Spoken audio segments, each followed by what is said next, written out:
Yet again, this Liberal government is going down the same failed fiscal road travelled so heavily by Kathleen Wynne and the Ontario Liberals. Mr. Speaker, Ontario has over 400 user fees, and make no mistake, they are a tax on the middle class and those working hard to join it.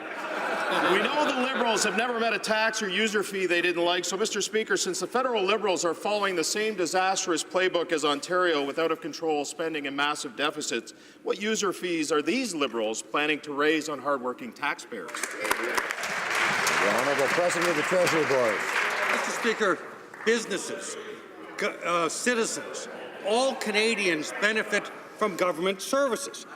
We need to, on an ongoing basis, review the transparency and strengthen the oversight over the user fees that pay for those services.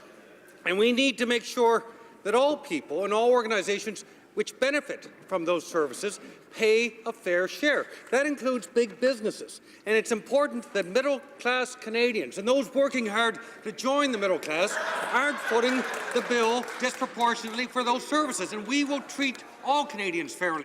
The honourable member for Barrie-Innisfil. So I guess that means a lot. Communities across the country rely on volunteer firefighters to staff their fire departments. In fact, 85% of all firefighters, roughly 144,000 Canadians, volunteer their time to protect the communities in which they live.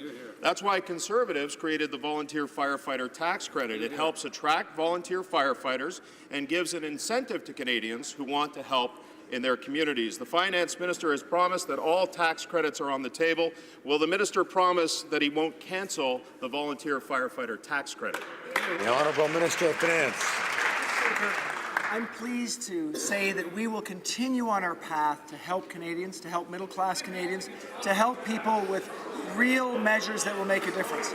Our look at our tax expenditures are really to make sure that our system is working properly, that it's efficient, to make sure that our tax system is fair, to make sure that measures that might have been put in place that are no longer working are reconsidered. That's an effort that's important so that Canadians can be sure that the system works for themselves and for their families.